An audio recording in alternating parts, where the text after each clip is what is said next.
Hello everyone, कैसे हैं आप लोग। तो बच्चों देखो, आज हम लेकर आए हैं क्वाड्रेटिक इक्वेशन, द्विघात समीकरण। और आज हम बात करने वाले हैं द्विघात समीकरण के वो महत्वपूर्ण प्रश्न जो आपके एग्जाम में बिल्कुल टपकने वाले हैं। अभी तक का जो रहा है कि सिनारियो की जब हमने जितने भी गेस क्वेश्चन किए हैं वो सारे के सारे आपके एग्जाम में आए हुए हैं। तो आज हम जो डिस्कस करने वाले हैं वो आपके बहुविकल्पी जो प्रश्न हैं उनके बारे में, जो अति लघु उत्तरीय प्रश्न हैं उनके बारे में, और जो आपके लघु उत्तरीय प्रश्न हैं उनके बारे में। इस छोटी सी वीडियो में हम जनरली कोशिश करेंगे ये तीन टॉपिक आपको कवर करने के लिए, और इतना श्योरिटी है कि ये तीन टॉपिक आप बहुत अच्छे से इसमें कवर कर लोगे बहुत ही आसानी के साथ। ठीक है, चलिए तो वीडियो स्टार्ट करते हैं। तो वीडियो स्टार्ट करने से पहले आप सभी से एक प्यारा सा रिक्वेस्ट है मेरा कि जो भी चैनल पे फर्स्ट टाइम विजिट करते हैं दोस्तों, आप लोग चैनल को सब्सक्राइब जरूर कर लीजिएगा, और नीचे बेल आइकन होगा उसको भी प्रेस कर दीजिएगा। जैसे बच्चे कहते हैं सर आपकी वीडियो बहुत लेट आती है बच्चे, आपको पता नहीं चल पाता क्योंकि आपने नोटिफिकेशन ऑन नहीं किया होता। ठीक है बच्चों, तो चलो सीधे हम आते हैं अपने पहले क्वेश्चन पे। पहला क्वेश्चन देखो क्या कह रहा है कि यदि द्विघात समीकरण ax square minus 4ax plus 2a प्लस 1 इक्वल टू 0 का समान मूल है तो a का मान क्या होगा। देखो, जब भी समान मूल की बात करें या फिर इक्वल रूट, इसको हम क्या कहते हैं बेटा, इसको हम इक्वल रूट कहते हैं। जब भी इक्वल रूट का कॉन्सेप्ट आता है तो आपके माइंड में एक स्ट्राइक करना चाहिए, सर इक्वल रूट तब हो सकता है जब d की जो वैल्यू हो वो 0 के बराबर होती है। किसके बराबर? 0 के बराबर। और d होता है क्या सर? d होता है B square minus 4ac equal to 0। तो सर यहाँ से B square equal to 4ac हम लिख सकते हैं। बिल्कुल सर, ये माइनस है, इधर आएगा तो प्लस हो जाएगा। देखा जाए बेटा तो ये आपका क्या है, ax स्क्वायर है, ये आपका प्लस बी एक्स है, और ये जो पूरा पोर्शन है ये प्लस सी का ऑप्शन है। ठीक है भाई, अब देखो बी स्क्वायर मतलब ये वाला पोर्शन, इसको एक्स को छोड़ के जितना भी होता है टर्म वो बी का टर्म होता है। तो ये माइनस 4a का स्क्वायर हो जाएगा इक्वल टू 4 इंटू ए। क्या है बेटा? ए तो यहाँ पे ए ही है, ए हो गया, इंटू सी की बात करें तो सी ये पूरा टर्म है 2a प्लस 1, 2a प्लस 1, ये पूरा का पूरा टर्म क्या है? सी का टर्म है। अगर माइनस 4a का हम वर्ग करेंगे तो ये आपको वैल्यू देगा 6a स्क्वायर देगा। ये 4a हो जाएगा 4 इंटू 2a, मतलब कितना हो गया? 4 टू ज़ा 8a स्क्वायर प्लस 4a। ठीक है, अब देखो इस 8 स्क्वायर को आप इधर लेकर आओगे तो ये हो जाएगा 16a square minus 8a square equal to 4a। 16 में से 8 जाएगा तो नॉर्मल सी बात है, आपको पता है 8a स्क्वायर बच्चे का इक्वल टू 4a। हमें एक a की वैल्यू चाहिए तो हम यहाँ से स्क्वायर से इस a को काट सकते हैं। a की बात करें तो a इक्वल टू 4/8 हो जाएगा, और 4 दूनी 8 होता है, मतलब a का जो मान है वो 1/2 आ गया, और 1/2 ऑप्शन नंबर बी आपका बिल्कुल सही हो रहा है। ठीक है, चलो अगला क्वेश्चन देखो। बिल्कुल अगला क्वेश्चन बड़ा प्यारा है, कह रहा है 64 के वर्गमूल को 64 के घनमूल, अच्छा वर्गमूल मतलब होता है बेटा क्या? Square root, square root. और घनमूल क्या होता है बेटा? ये होता है क्यूब रूट। क्या होता है? Cube root. ठीक है बच्चे, तो कह रहा है 64 के वर्गमूल। अच्छा 64 का वर्गमूल कितना होता है पहले ये देख लो। 64 का अगर वर्गमूल हम निकाले तो ये होता है 8। कितना होता है? 8। 64 के घनमूल, अच्छा इसका घनमूल भी अगर हम निकालें तो ये होता है बेटा कितना? 4। तो क्या कह रहा है? 8 को 4 से डिवाइड करने पे कितना आंसर आ रहा है? 2 आंसर आ रहा है। कितना? 2। तो ऑप्शन नंबर इसका भी क्या है? बी बिल्कुल सही है। ठीक है, चलिए अगले प्रश्न की बात करते हैं। तो क्या कह रहा है? प्रश्न संख्या 3, ये मोस्ट इंपॉर्टेंट क्वेश्चन में रखिएगा इसको, मोस्ट इंपॉर्टेंट क्वेश्चन में इसको टिक कीजिएगा क्योंकि ऐसे क्वेश्चन पूछता है एग्जाम में बार बार। कह रहा है x to power n plus 1 का एक गुणक x प्लस 1 है तो तभी सिर्फ तभी कब हो सकता है n एक धनात्मक पूर्णांक हो, कि n एक विषम पूर्णांक हो, n एक ऋणात्मक पूर्णांक हो, या n एक सम पूर्णांक हो। तो इसका ऑप्शन ए दिख रहा है आपको, क्लियर है ए। लेकिन इस प्रश्न को जरा समझना, क्वेश्चन को जरा समझना, क्या कह रहा है? x to power n plus 1 का एक गुणांक x प्लस 1, अच्छा इसका एक गुणांक x प्लस 1 है। x प्लस 1 क्या है? इसका एक गुणांक है, मतलब ये जो संख्या है वो x प्लस 1 से विभाजित होगी, डिवाइड होगा, तो इसको हम 0 के बराबर मानते हैं। तो x इक्वल टू क्या हो जाएगा? -1 हो जाएगा। क्या हो जाएगा? -1। इसमें रखिए x इक्वल टू -1 रखिए, तो जैसे ही आप x इक्वल टू -1 रखोगे तो ये n हो जाएगा प्लस क्या हो जाएगा? 1। अब देखो, अगर यहाँ जो n की वैल्यू है अगर हम इसको माइनस में रखते हैं तो सबसे बड़ी प्रॉब्लम ये होगी, इसके डिनोमिनेटर नीचे जाना पड़ेगा। ठीक है, क्या जाना पड़ेगा, नीचे जाना पड़ेगा। ठीक है, तो विषम पूर्णांक भी रख सकते हैं, ऐसा कोई दिक्कत नहीं, हम भी कुछ भी विषम रख सकते हैं, कोई दिक्कत नहीं है। हाँ, धनात्मक पूर्णांक रहना बहुत जरूरी है। तो ऑप्शन नंबर ए ज्यादा करेक्ट यहाँ पे ये हो जाता है कि अगर ये जैसे मान ले सम धनात्मक हो गया, जैसे मैंने रख दिया 2 रख दिया, 3 रख दिया, 4 रख दिया, देखो कैसे होगा। अगर मैंने 2 रखा तो 2 रखेंगे तो ये हो जाएगा 1 + 1, कितना आ गया, ये 2 आ गया, मतलब ये डिविजिबल हो रहा है। अगर मैंने 3 रखा तो ये -1 + 1 कितना हो गया, 0 हो गया। तो ये एक चीज आप ध्यान दीजिएगा। ठीक है, चलो अगला प्रश्न देखो बेटा, क्वेश्चन नंबर 4 क्या कह रहा है, निम्नलिखित में से कौन द्विघात समीकरण है, मतलब आपको बताना है इसमें क्वाड्रेटिक इक्वेशन है कौन सा। ठीक है, क्वाड्रेटिक इक्वेशन कौन सा है, ये आपको बताना है कि क्वाड्रेटिक इक्वेशन कौन सा है। देखो, क्वाड्रेटिक इक्वेशन पहचाने का सबसे सिंपल सा तरीका ये है कि सर पावर जो होती है, जो उसका पावर है वो 2 होनी चाहिए, डिग्री इसकी 2 होनी चाहिए। तो अगर इसको देखा जाए, इस क्वेश्चन को देखो बेटा, यहाँ पे x + 1/x = 2 दे रहा है। ठीक, तो एक बार आपको देखने में लगेगा सर ये फ्रैक्शन में है तो ये नहीं हो सकता, लेकिन भाई सबसे अच्छी बात है ये यही इसका आंसर है। इसके नीचे 1 मान लो, क्रॉस मल्टीप्लाई करो तो ये हो जाएगा x² + 1/x = 2 हो जाएगा। इसके नीचे भी 1 मान लीजिए, यहाँ से क्रॉस मल्टीप्लाई कर दीजिए तो x² + 1 = 2x हो गया। ये आपका क्वाड्रेटिक इक्वेशन हो गया। यहाँ क्वाड्रेटिक इक्वेशन नहीं होगा क्योंकि इसकी जो पावर है वो 3 है। ये एक द्विघात समीकरण नहीं होगा क्योंकि यहाँ पे -1 है, x⁻−1 है। इसको सॉल्व अच्छा करना चाहे देखो, अच्छा ये भी तो हो सकता है हमारा, ये भी तो हो सकता है। देखो कैसे क्या दिया है, x² + 3x−1 = 2 दिया है।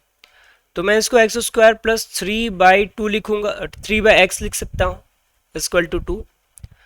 अगर इसको हाँ सॉल्व करें, इसको सॉल्व करो तो देखो ये x इसमें मल्टीप्लाई होगा, x⁻³ हो जाएगा, और जैसे 3 हुआ ये क्वाड्रेटिक इक्वेशन की प्रॉपर्टी खत्म कर देता है। सेम चीज इसके साथ भी है, तो ऑप्शन नंबर ए आपका बिल्कुल करेक्ट होगा। अगला क्वेश्चन बेटा, यहां देखिए कह रहा है x + 2⁻³ = x² - 1 2x किस प्रकार का समीकरण है। एक घातीय समीकरण, मतलब क्वाड्रेटिक एक लीनियर इक्वेशन की बात कर रहा है ये, लीनियर इक्वेशन, द्विघात समीकरण या क्वाड्रेटिक इक्वेशन, क्वाड्रेटिक इक्वेशन, त्रिघात समीकरण या फिर क्यूबिक इक्वेशन, या फिर अचर पद है यानी कांस्टेंट टर्म है। तो देखो अगर इसकी बात करें तो देखिए इस पे मत जाइएगा, पिछला इससे पहले वाले क्वेश्चन में ये गलत दिया था तो इस पे मत जाएगा, हम लोग अपना खुद से करेंगे। x + 2⁻³ है = x² - 1 2x है। अगर मैं इसको ओपन करूं तो a + b⁻³ के फॉर्म से खुलेगा, मतलब a³ + b³ प्लस क्या हो जाएगा, a³ b³ + 3ab, 3ab मतलब कितना हो गया 6x, अब ब्रैकेट में x + 2 हो जाएगा।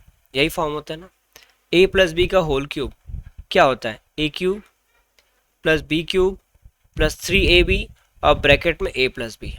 इसी फॉर्म से हमने इसको ओपन कर दिया है। इसका मल्टीप्लाई करो तो ये हो जाएगा 2x⁻³ - 2x। अब देखो बेटा सिंपल सी बात है, अगर यहाँ भी 2 होता और यहाँ भी 2 था तब तो ये कट जाता, ठीक है, लेकिन ये नहीं कट रहा, मतलब इसके आगे सॉल्व करने की जरूरत नहीं है, आपको सीधे लगा देना है। ऑप्शन नंबर सी इसका करेक्ट है। अगले प्रश्न की बात करते हैं, क्या कह रहा है देखो, कह रहे यदि अल्फा और बीटा द्विघात समीकरण x² + x - 2 0 के मूल हैं तो 1/α + 1/बीटा का मान ज्ञात कीजिए।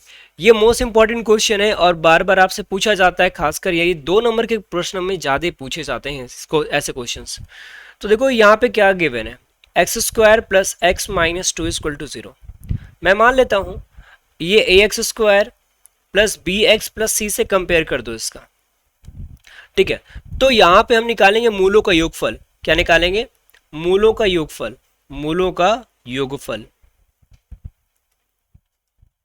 मूलों का योगफल क्या होता है, अल्फा + बीटा, क्या होता है बेटा, ये होता है -b/a, -b मतलब कितना, -b, ये b के पास कुछ भी नहीं, देखो यहाँ पे कुछ भी नहीं ना, तो मैं इसको सीधे -1 लिखूंगा, a की वैल्यू भी 1, तो अल्फा + बीटा की वैल्यू कितनी हो गई यहाँ पे -1 हो गई, कितनी हो गई -1 हो गई।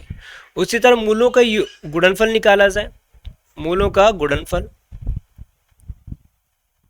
तो जब हम मूलों का गुणनफल निकालेंगे तो ये होता है अल्फा × बीटा, ये होता है c/a, कितना c/a, तो c का टर्म देखो कितना -2 और यहाँ पे 1, तो -2/1, आपसे कह रहा है 1/अल्फा प्लस 1/बीटा की वैल्यू फाइंड करने के लिए। तो देखो इसका एलसीएम लेंगे तो अल्फा बीटा आ जाएगा और ऊपर अल्फा प्लस बीटा। तो अल्फा प्लस बीटा की वैल्यू कितनी है, -1 है। अल्फा इंटू बीटा की वैल्यू -2 है, माइनस से माइनस कटा, अच्छा यहाँ पे 1 रहेगा बेटा। तो कितना आ जाएगा, ये आ जाएगा 1/2। आपको कौन सा ऑप्शन दिख रहा है बेटा, ऑप्शन नंबर ए बिल्कुल करेक्ट है। सारे क्वेश्चन को सोल्यूशन करने के साथ साथ हम देखेंगे, आप बिल्कुल आंसर पे ही मत रहना, ठीक है। अगला क्वेश्चन नंबर 7 देखो बेटा क्या कह रहे हैं। कह रहा है द्विघात समीकरण x² minus 4x plus B equal to 0 का विवेचक निम्नलिखित में से कौन सा होगा। विवेचक मतलब विविक्तकर की बात कर रहा है, डायरेक्टर की बात कर रहा है, ठीक है। देखो बेटा फॉर्मूला आपको पता है b² माइनस 4ac होता है। क्या होता है, b² minus 4ac d equal to, तो b की वैल्यू की बात करें तो b आपका ये है -4 का होल स्क्वायर, -4 इंटू a की वैल्यू यहाँ पे 1 है और c की वैल्यू यहाँ पे b है, तो ये हो जाएगा कितना 16 माइनस 4b। आपको ये आंसर कहीं दिख रहा है 16 माइनस 4b, 16 माइनस 4b, बिल्कुल आपको पहला ही आंसर यहाँ पे मिल रहा है 16 माइनस 4b और ये आपका आंसर आ गया। सारे क्वेश्चन को मैं सॉल्व कराते हुए चल रहा हूँ कि आपको कहीं प्रॉब्लम ना हो कि क्वेश्चन में कि सर आंसर ही बता दिया सोल्यूशन नहीं किया, तो ये चीज़ आपको यहाँ पे दे रहा है। सुनो बच्चे अगला क्वेश्चन देखो, कह रहा है x² माइनस 5x प्लस 6 का आपको क्या करना है, गुणनखंड करना है, फैक्टर करना है बेटा। तो फैक्टर करने का सबसे सिंपल तरीका मैंने बताया था, ये जो लास्ट वाला टर्म होता है इसका फैक्टर कर दो। तो 6 का फैक्टर करोगे तो 3 इंटू 2 एक फैक्टर बनेगा, क्योंकि देखो होता क्या आइडियली होता है कि c और a का हम मल्टीप्लाई करते हैं, लेकिन यहाँ a के टर्म दिए ही नहीं है तो हम सीधे सीधे 6 का फैक्टर कर डालेंगे। तो ये आएगा 3 गुणे 2, ठीक है। करना क्या है, अब हमें देखना कि ये जो कांस्टेंट टर्म है, जो अचर पद है, उसके बगल वाला चिन्ह क्या है। अगर प्लस होगा तो हम कोशिश करेंगे इनको ऐड करके मिडिल टर्म ले आने के लिए, माइनस होगा तो इनको माइनस करके मिडिल टर्म लाएंगे, बस इसको याद रखना। तो 3 और प्लस 2 करेंगे तो 5 आ जाएगा हमारा, तो ये हो जाएगा x² minus 3x minus 2x और प्लस 6 इक्वल टू 0। अब देखो यहाँ से कॉमन क्या हो रहा है, x कॉमन हो रहा है, x माइनस 3 हो जाएगा, यहाँ से -2। अब अगले ब्रैकेट में क्या आएगा, जो अब पहले ब्रैकेट में आया था बस वही आएगा, x माइनस 3 इक्वल टू 0। तो x माइनस 3 और x माइनस 2 हो गया। बस कहाँ दिया है बेटा, x minus 3 x minus 2, option number A ही दिया हुआ है, ठीक है। चलो अगले प्रश्न की बात करते हैं। क्वेश्चन नंबर 9 क्या कह रहा है, द्विघात समीकरण 3x² minus 2x plus 1/3 equal to 0 के विवेचक का मान ज्ञात कीजिए। इसका भी आपको विविक्त कर ही निकालना है। तो ये जो वैल्यू है 3x² minus 2x plus 1/3 equal to 0 दिया बेटा, इसको कंपेयर करेंगे हम ax² से प्लस bx प्लस c बराबर 0 से। तो यहाँ से a की वैल्यू कितनी आ जाएगी, 3 आ जाएगी, b की वैल्यू -2 और c की जो वैल्यू होगी 1/3। विविक्त कर पूछ रहा है मतलब b² माइनस 4ac की वैल्यू पूछ रहा है। b की वैल्यू कितनी है बेटा, b की वैल्यू -2 है, तो -2 का होल स्क्वायर प्लस माफ कीजिएगा यहाँ माइनस रहेगा, यहाँ पे क्या रहेगा माइनस रहेगा, -4 इंटू a की वैल्यू कितनी है 3 और c की वैल्यू 1/3, 1/3 से 1/3 कट गया, 2 2 जा 4 हो गया, -4 हो गया, भाई ये चल गए कितने आ गए 0 आ गया। ऑप्शन ए इसका भी करेक्ट है।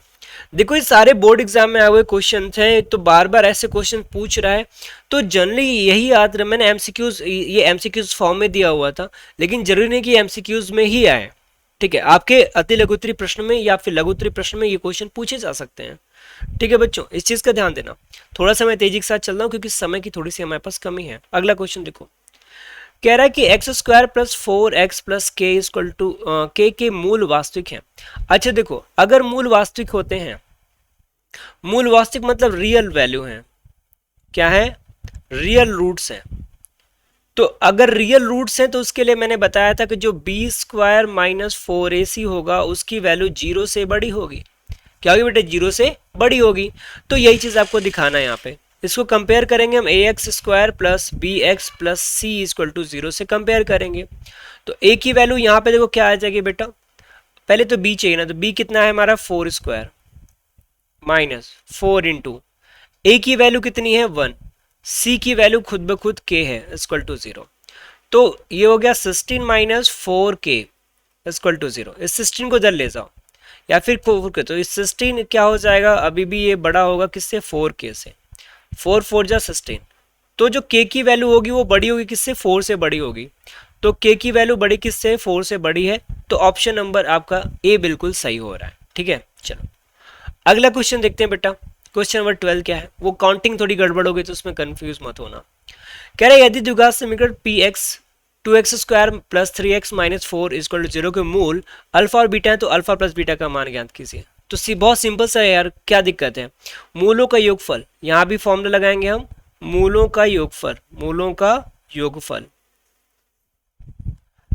मैं आपको बता दे रहा हूं कि आप फॉर्मूले याद करके चले जाइएगा, अगर आप फॉर्मूले याद करके चले गए तो मैक्सिमम क्वेश्चन आपके यहाँ पे सही हो जाएंगे। ठीक है, अल्फा प्लस बीटा क्या हो गया भाई, ये होता है माइनस बी बाई ए, तो माइनस बी मतलब ये और ये, तो कितना हो गया, -3/2 हो गया। सोचो -3/2 कहाँ दिया, ऑप्शन नंबर डी दिया है आपका, सही हो गया बच्चे।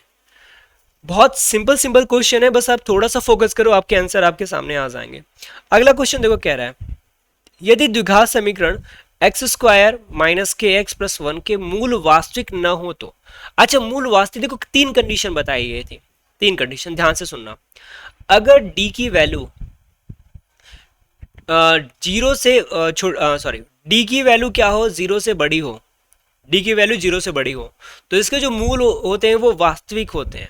क्या होते हैं बेटा, वास्तविक, जिनको हम रियल बोलते हैं, क्या बोलते हैं, रियल, रियल रूट्स होता है। अगर 0 से छोटा होता है तो वो अवास्तविक होता है या फिर वास्तविक नहीं होता, वास्तविक नहीं होता। और अगर d की वैल्यू 0 के बराबर हो जाती है तो वास्तविक भी होता है, और वो क्या होता है, बराबर होता है, क्या होता है, बराबर होता है। तो ये 3 केस आप जरूर याद रखिएगा, ये 3 केस बहुत जरूरी है आपको। ठीक है, तो यहाँ पे क्या कह रहा है, मूल वास्तविक ना हो। अच्छा मूल वास्तविक ना हो इसका मतलब क्या हो जाएगा कि जो 20 d की वैल्यू है वो क्या होगी, 0 से, d की वैल्यू जो क्या होगी 0 से भी छोटी होगी, मतलब नेगेटिव में जाएगा, किस में जाएगा, नेगेटिव में। तो d की वैल्यू क्या हो जाएगा, d की वैल्यू b² माइनस 4ac 0 हो जाएगा। b² b मतलब ये k का स्क्वायर, तो k का स्क्वायर माइनस 4 इंटू a की वैल्यू देखिए यहाँ से 1 है और इसकी भी वैल्यू 1 है, तो k² माइनस कितना हो गया 4 इक्वल टू 0। अच्छा इसको उधर ले जाओ, तो देखो k² से 4 माइनस कर रहे हैं तभी वैल्यू छोटी आ रही है, मतलब k² ज्यादा बड़ी वैल्यू होगी, तो इसके बाद भी ये 4 ही रहेगा, तो k क्या हो जाएगा, ये 2 आ जाएगा। हाँ एक बात और, ये +-2 में आएगा, तो ऑप्शन यहाँ पे हमारा बिल्कुल सही हो रहा है, कौन सा, ऑप्शन नंबर ए हमारा बिल्कुल सही हो रहा है, क्योंकि जब भी रूट से कोई वैल्यू आती है, मैंने आपको कई बार बताया प्लस और माइनस में आती है, तो इस चीज का याद रखना। चलो भाई अगला क्वेश्चन देखो, क्वेश्चन नंबर 14 क्या कह रहे हैं, कह रहा है द्विघात समीकरण ax² plus bx plus c के मूल समान होंगे यदि, भाई देखो अगर ax² plus bx plus c equal to 0, इसके रूट्स जो होंगे अगर इक्वल हो रहे हैं, मैंने बताया था, तो d किसके बराबर होगा, 0 के बराबर होगा, मतलब b² माइनस 4ac किसके बराबर होगा बेटा, 0 के, तो b² क्या हो गया, 4ac के बराबर। ये सारे बड़े सिंपल सिंपल से क्वेश्चन है, तो कौन सा ऑप्शन सही हो रहा है भाई, ऑप्शन नंबर ए बिल्कुल सही हो रहा है हमारा। चलिए अगली आखिरी लास्ट क्वेश्चन देखते हैं क्या कह रहा है क्वेश्चन, कह रहा है यदि द्विघात समीकरण ax² plus bx plus c equal to 0 के मूल वास्तविक एवं समान हो तो प्रत्येक मूल होगा। वास्तविक भी होना चाहिए, समान भी होना चाहिए, मतलब क्या होना चाहिए, d की जो वैल्यू है वो या तो 0 से बड़ी हो या तो 0 के बराबर हो, 0 से बड़ी हो या तो 0 के बराबर हो, क्या वास्तविक और समान की बात कर रहा है। तो ये क्या हो जाएगा, ये हो जाएगा b² minus 4ac equal to 0 हो जाएगा। ठीक है, तो कितने इक्वल हो जाएगा बेटा, 0 के इक्वल।